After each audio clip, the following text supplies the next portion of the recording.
పూర్వం కరువు కాటకాలతో తంజావూరు రాజు మనస్సు తీవ్ర అలజడికి లోనవుతుంది. పరిస్థితులు ఆశాజనకంగా లేకపోవడంతో పాటు వర్షాలు కురవని కారణంగా బావులు చెరువులు ఎండిపోవడంతో తాగునీరు లభించడమే కష్టంగా మారిపోతుంది. అలాంటి పరిస్థితుల్లోనే ఆయనకి రాఘవేంద్ర స్వామి గుర్తుకు వస్తాడు. చనిపోయిన వారిని రాఘవేంద్ర స్వామి బతికించిన సందర్భాలు ఉన్నాయి. అలాగే ఆయన మూడు వారిపోయిన చెట్టును చిగురింపజేసే విషయాన్ని గుర్తు చేసుకుంటాడు. అలాంటి రాఘవేంద్రుడే తంజావూరును ప్రస్తుతమున్న పరిస్థితి నుంచి గట్టెక్కించగలడని ఆయన భావిస్తారు.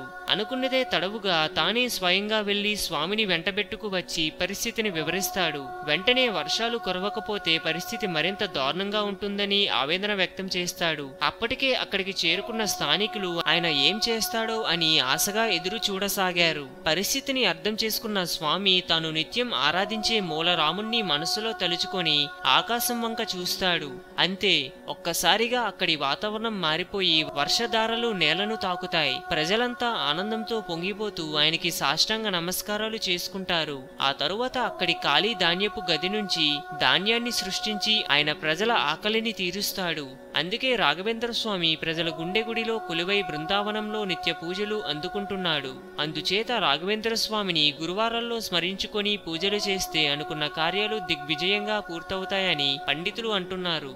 హిందూయిజం గురించి మరెన్నో గొప్ప గొప్ప విషయాలను తెలుసుకోవడం కోసం మా ఛానల్ని సబ్స్క్రైబ్ చేయండి. ఈ వీడియో మీకు నచ్చినట్లయితే లైక్ చేయండి, షేర్ చేయండి.